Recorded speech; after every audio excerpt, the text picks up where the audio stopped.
Olá, seja muito bem-vindo ao Suplementos para Investir. Aqui, Marcos Friedman. Nesse episódio, daremos continuidade à conversa que tivemos no anterior, em que falamos sobre um dos grandes pensadores da economia, o Adam Smith. Vimos que ele foi revolucionário ao perceber que a fonte de riqueza de uma população nada tinha a ver com a quantidade de ouro e prata que esse país possuía, e sim com a quantidade de bens úteis, interessantes e necessários produzidos para uma população. Ele dá origem a algo que depois será internalizado como um conceito, o conceito do PIB. O PIB, que é o produto interno, configura exatamente isso, a quantidade de bens produzidos e utilizados por uma população. Assim, percebemos que a fonte de riqueza não é a quantidade de moedas que você tem. E por isso, algo que devemos buscar como real fonte de riqueza é termos cotas de grandes empresas, de bons empreendimentos, até empresas pequenas, mas ter ativos que realmente são produtores de matéria, são realmente os geradores da riqueza de um país. E eles configuram os reais ativos. As moedas não são em si ativos, são representativos dessa energia de troca que é o dinheiro. Um economista que foi capaz de perceber um outro passo além de Adam Smith foi Davi Ricardo. Ele percebeu que os países tinham vantagens comparativas em relação aos demais. Cada país tem algumas especificidades e essas especificidades geravam distorções no que deveria ser realizado em sua economia. Muitas vezes, um país é muito bom na extração de petróleo, como é o caso dos países localizados no Oriente Médio. Outros são muito bons em pesca e por aí vai. E nessa direção, indo para o local onde é mais produtivo. E essa vantagem que ele comenta é comparativa, pois muitas vezes você vive em um local que é muito bom realizar a pesca, mas é muito e muito melhor a produção de gado. E como a produção de gado é tão superior à facilidade que se tem para obter a pesca, é normal que ocorra um direcionamento dos esforços para o gado ao invés da pesca.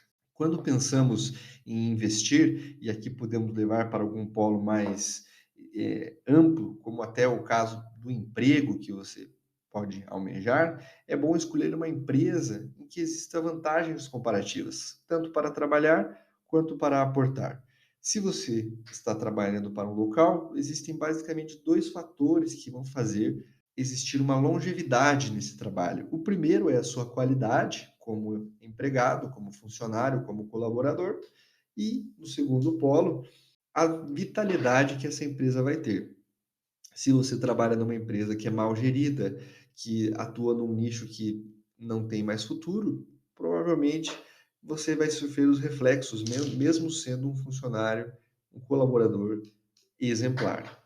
Assim, quando pensamos em empresas brasileiras como a Petrobras, apesar de ser uma empresa já de longa data, ela é uma empresa que tem uma vantagem comparativa pior com relação aos países do Oriente Médio, pois a extração de petróleo no Oriente Médio é muito mais fácil do que a extração brasileira.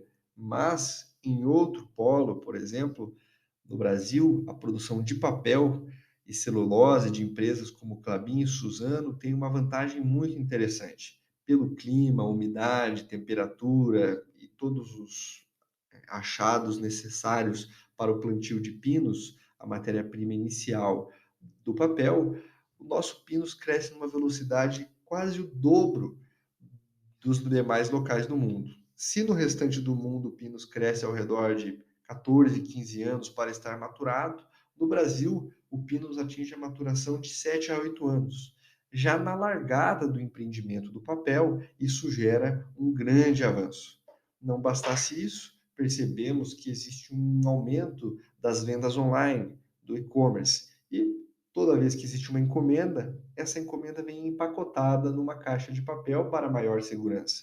Então, nós vemos um local em que existe uma grande vantagem comparativa, pinos crescendo mais rápido, e uma necessidade real crescendo, visto que o e-commerce aumentou e o consumo dessas caixas de papel.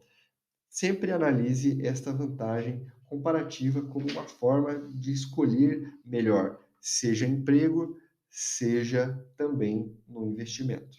Comentamos no episódio anterior, em algum dos episódios anteriores, que antes de começar a investir, precisávamos quitar as nossas dívidas. Disso veio uma pergunta muito interessante feita por uma ouvinte no direct do Instagram, por onde vocês têm total liberdade de me fazer perguntas e responderei através do podcast. A pergunta foi que ela percebeu que realmente era necessário quitar as dívidas para realmente ter investimentos mais sensatos, mas ela já estava no processo de fazer um financiamento. Já está pagando esse financiamento há cerca de 5 anos, mas ainda restam 25 anos de pagamento. Ela me pergunta se existe alguma solução possível para este caso de um financiamento de longa data. E de fato existe. E o nome dessa solução chama amortização. Quando fazemos um financiamento, este financiamento tem um valor do bem que você está adquirindo, 100, 200 mil, seja lá o que for, mas você paga 2, 3 vezes, às vezes até 4 vezes esse valor em decorrência dos juros somados. Esses juros, eles vão se acrescentando nas parcelas e você paga aquelas 360 parcelas, como é o caso dessa ouvinte. Quando você paga a parcela, você vai apenas reduzir uma parcela.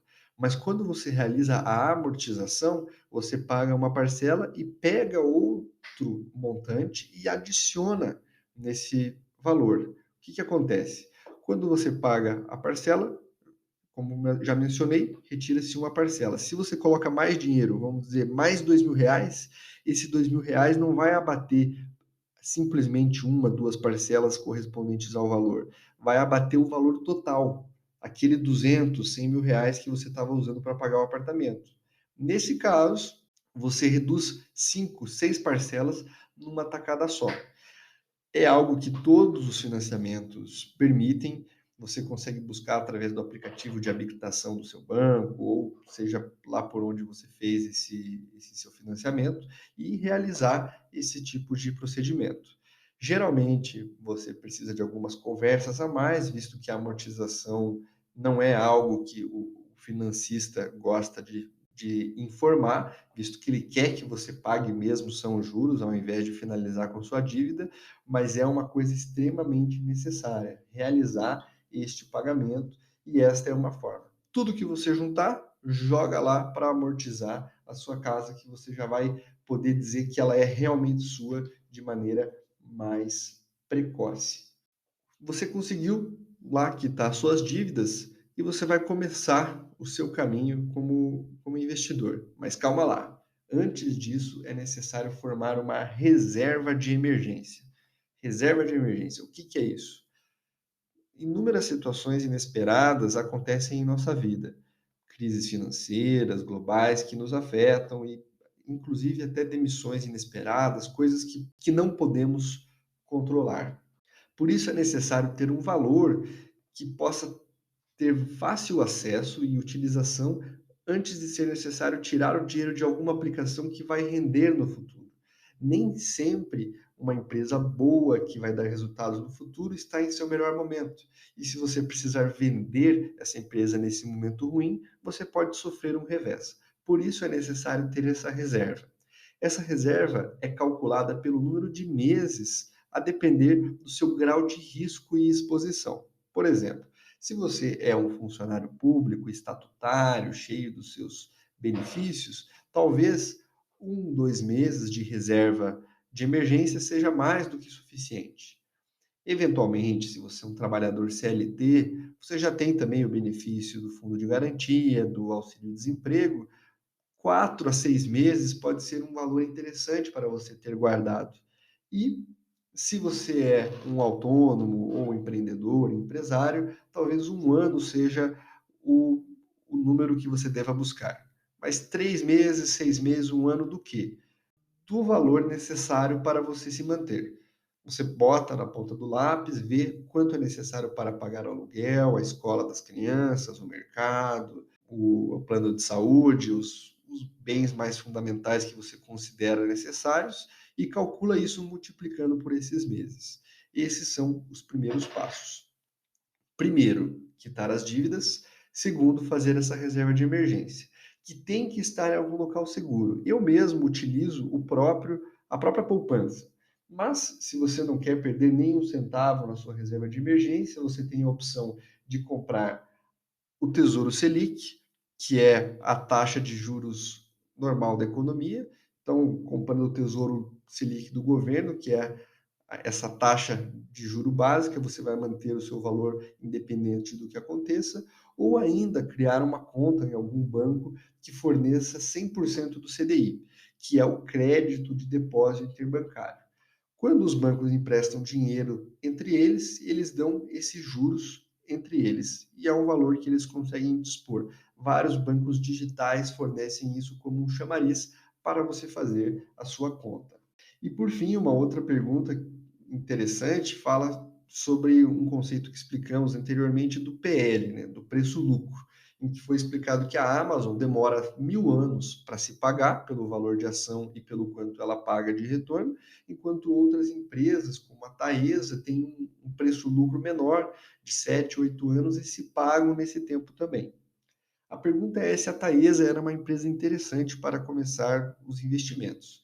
Eu, particularmente, adoro essa empresa, acho muito interessante, não considero aqui uma indicação de compra, mas ela é realmente uma boa empresa para o iniciante. Ela não tem grandes oscilações, paga bons dividendos, tem múltiplos muitíssimo interessantes e ainda está situada dentro de um monopólio natural de transmissão de energia elétrica. A energia elétrica é necessária o tempo todo, não tem fases em que ela se torna menos importante e considero realmente uma empresa muito boa, tem poucas oscilações mesmo na crise, mesmo no período ali do meio do ano passado, em que a gente teve assim bastante susto dentro da Bolsa de Valores, ela não foi uma empresa que oscilou muito. Por isso indico que seja uma primeira interessante. Assim como resumão desse episódio, eu coloco aqui como 5 pontos principais do nosso estudo.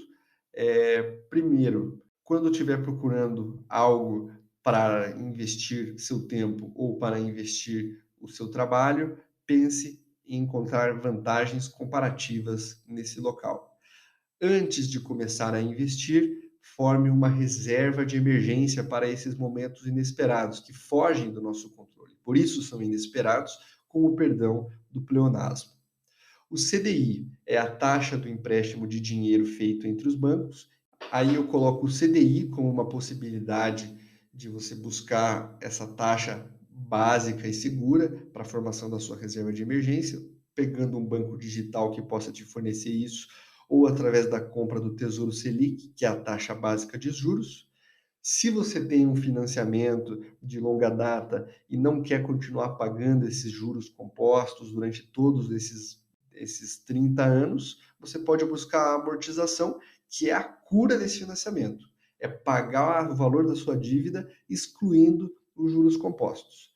E se você, de fato, quitou as suas dívidas, fez a sua reserva de emergência a depender do seu grau de risco e quer começar a investir, a Taesa é realmente uma empresa interessante. Estude, veja se realmente ela colabora com seus princípios, mas eu acredito que é uma boa porta de entrada. Mas lembre-se, nunca escute e vá lá e execute. Pense nisso que foi dito, estude.